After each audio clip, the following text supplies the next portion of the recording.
my name is James Dokes and I want to welcome you to the Zero to Jazz workshop program. This is the first session entitled Laying Down a Great Foundation or a Strong Foundation.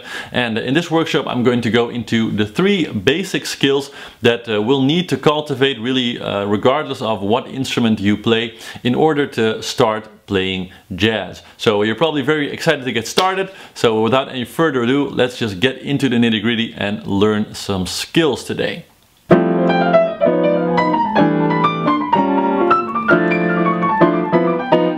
Now the first thing I want to talk to you about is the European 12-note system.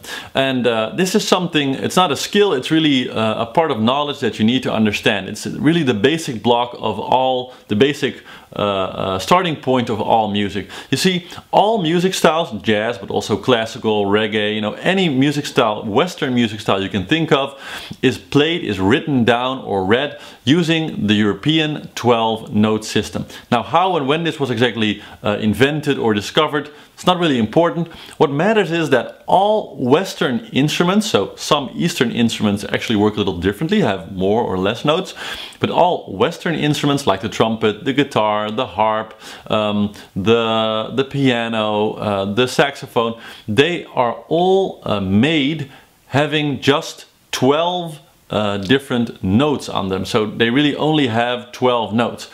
Now you're probably thinking, no, that's not true. A saxophone or a piano has more than 12 notes. Yes, it does, but it also doesn't. So it's important to understand something here, and we're going to move over the piano now, where I'll show you, what you need to know about this European 12-note system and the basics of this, so you can, you can have a strong foundation and a strong understanding of how this works exactly. So let's move over to the piano for the first part, the European 12-note system. Okay, so welcome to my little piano here.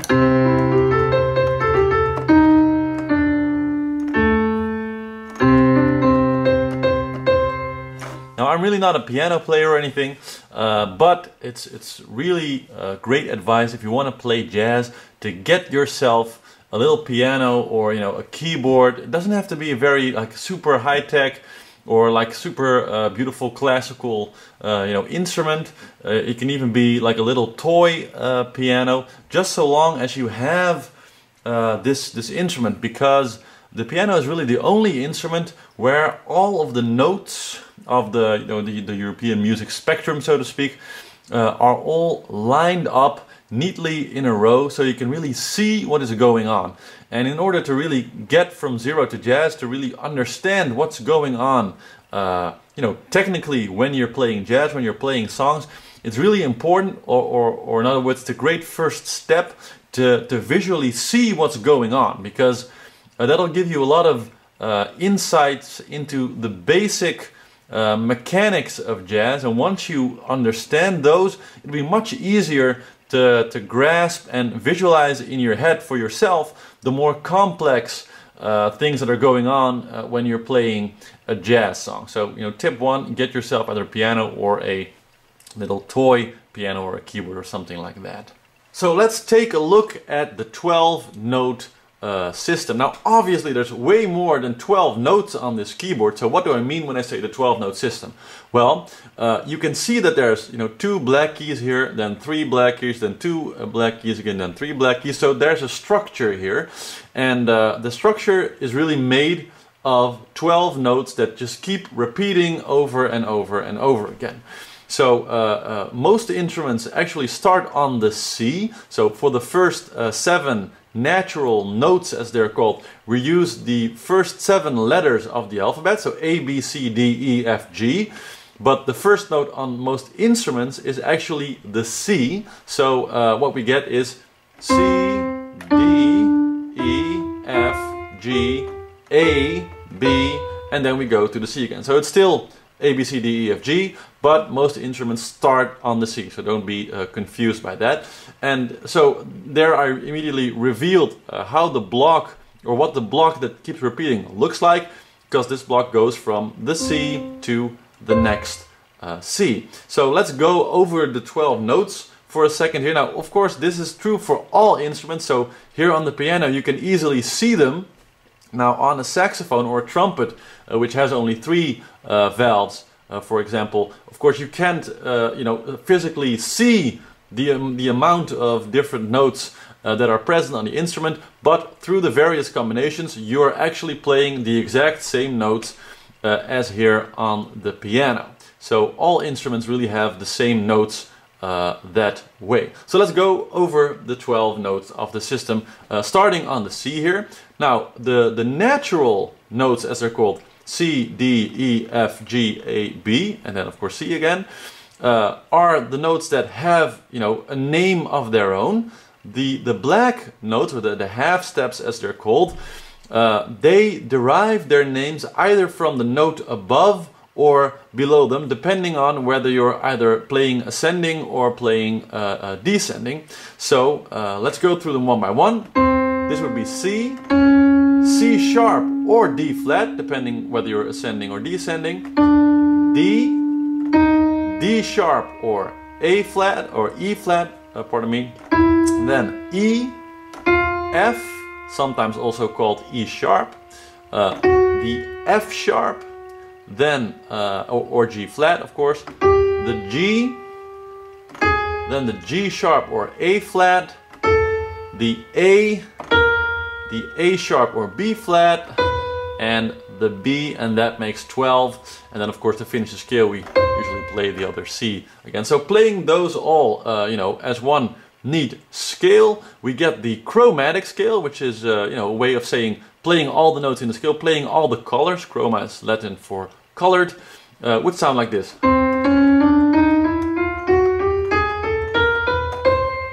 So those are the 12 basic notes, and they just keep repeating. So now I'm playing this block, but this lower block here sounds exactly the same. Listen to it.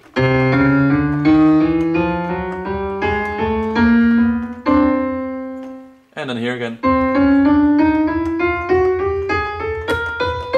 It's higher and lower, but the basic ingredients are the same. And of course, if you take two of the same notes, so the same spots in the structure,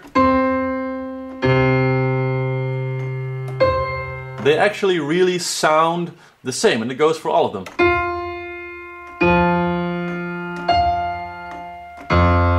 It's the same exact identity, only at a different spot in the overall structure. So these 12 notes are the basic ingredients that all musicians work with. And of course the Indians have a slightly different system, which actually has more notes, and the Arabics also use a slightly different system. But all of the Western music, all of the Western instruments have these 12 notes. And we can make them into chords, we can make them into melodies, but these 12 distinct sounds are really the only 12 ingredients we have to work with. So that's good to understand, before we go any further. That's the basics of the 12-note, the European 12-note system. Okay, so this brings us to the first important exercise, which is to know your instrument chromatically, to know the 12 notes on your instrument, to be able to name all of them and to be able to play all of them. And a great exercise to learn how to do this is to learn to play and master your instrument chromatically. I'm going to give you two exercises to do that. Now, the first exercise to learn to play your instrument chromatically is to play your instrument chromatically all the way from the bottom to the top and back again.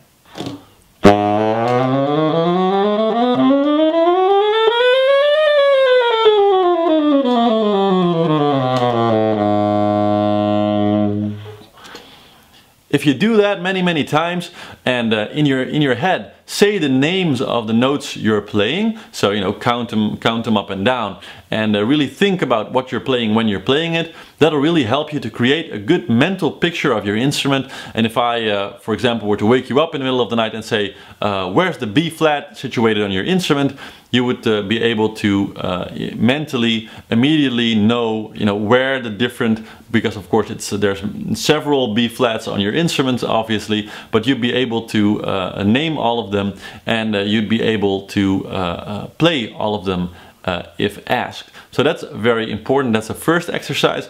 And the second thing you can do is to play chromatic scales.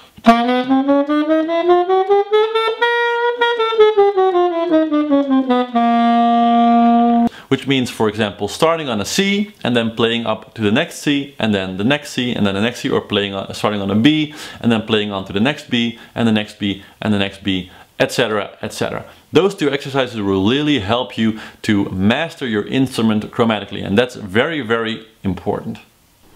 Now this brings us to the second skill, which is understanding the major scale structure. So for that we're going to go back to the piano and let's talk about how this structure works and how you can apply it to all 12 notes in the 12-note European system.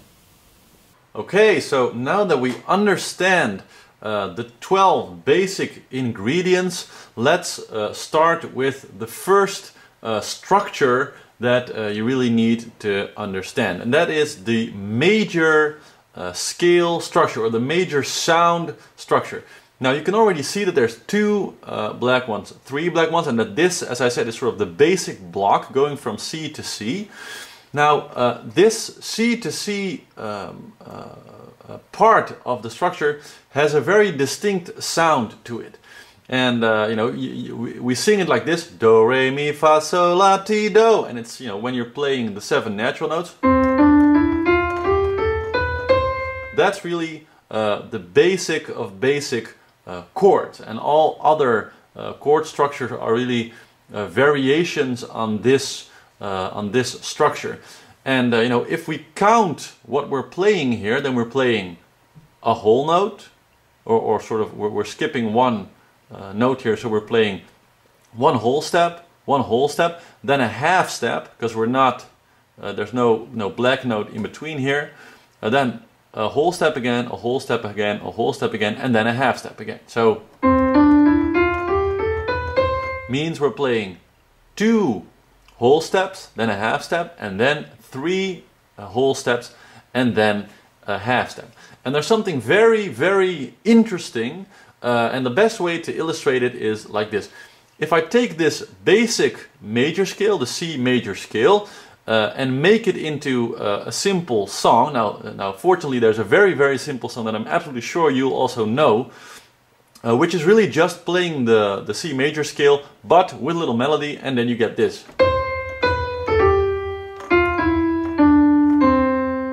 Obviously that's Joy to the World, it's probably familiar to you, and it's just the C major scale with a little melody in it. Now if I was to go and start one note higher, I'd get this.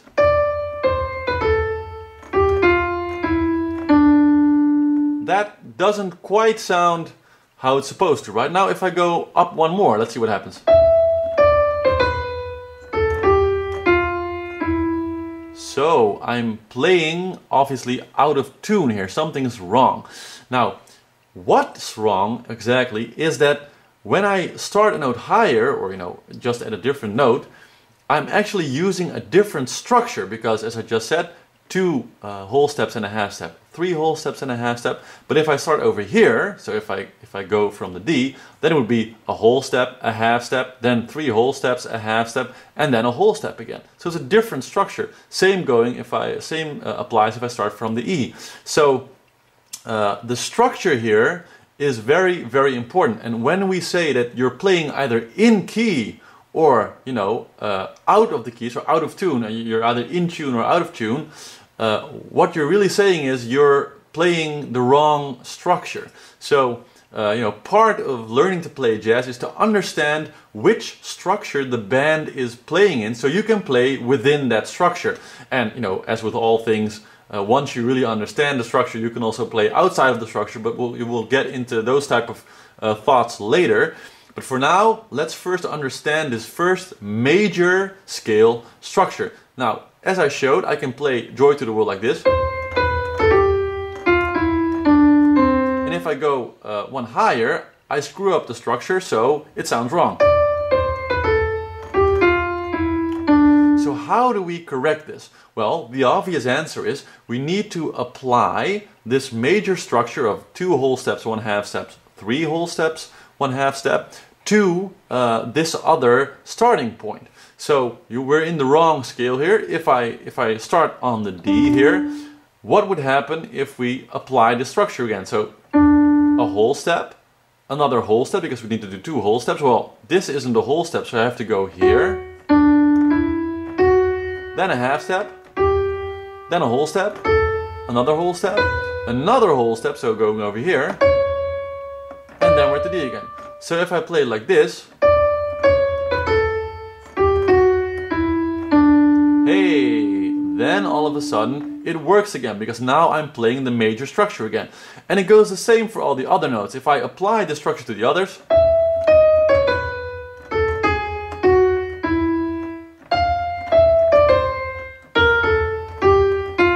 now I can keep going on applying the structure, and it'll work with all the notes as long as I use the right major structure.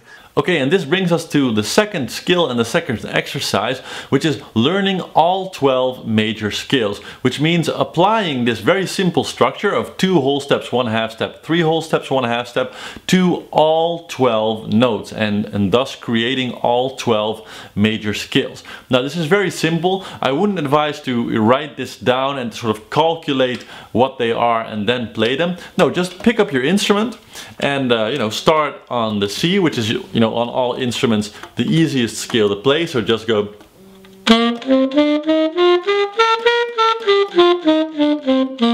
and if you're unsure, you can always check by playing the scale in reverse and trying to make it into Joy to the World. So if that works and it sounds right, then you know you found the correct major scale, and then just scoot up 1 note, go 1 note higher or go 1 note lower, and try to play the scale again. And that way you'll come through all 12 major scales and really stamp them into your fingers, stamp them into your head. And take note mentally that you really remember which notes are in them. So when you're playing these scales, say in your head the notes you're playing, so that you know, as soon as possible, if I say to you which notes are in the scale of F major, you should be able to say, well, that's going to be F, G, A, B flat, C, D, E, and then the F again. And you should be able to do that for all 12 scales. This is very, very important. The better you know your scales and the better your chromatic mastery is, which we discussed in the previous exercise, the easier everything else will be. This is really the bedrock on which, you know, all the other skills and knowledge stand. And you know, this is the reason why having chromatic mastery is so important, because once you have a clear mental image of your instrument, for example the saxophone, you can't see the white and the black notes on an instrument like the saxophone. So before I was able to do this,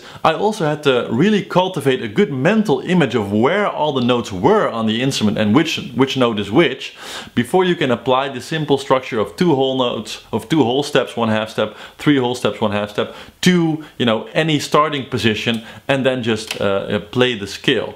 So this is something that in the beginning might be a little bit tricky, but if you put in, you know, a few weeks of practicing this, you'll find that it gets easier very quickly, and you know, you'll just know all these major scales, and that'll be really the foundation to move on to the next skills. So that's it for this workshop. You know, the exercises are really increasing your chromatic mastery, so playing your instrument chromatically from the bottom to the top and playing chromatic scales, so from C to the next C to the next C, and then playing the major scale in all 12 keys. So applying this structure of 2 whole steps, 1 half step, 3 whole steps, 1 half step to each note, and playing these scales, and not only playing them like this, you know, from for example a C to the next C,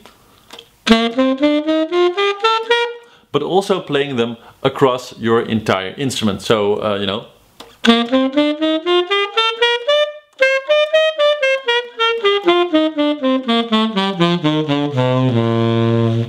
don't have a strap, so it's a bit hard here. But you know, play that along your entire instrument also. So that's it for this first session. Hopefully I'll see you in the next workshop here on Zero to Jazz. Have a good time playing, man.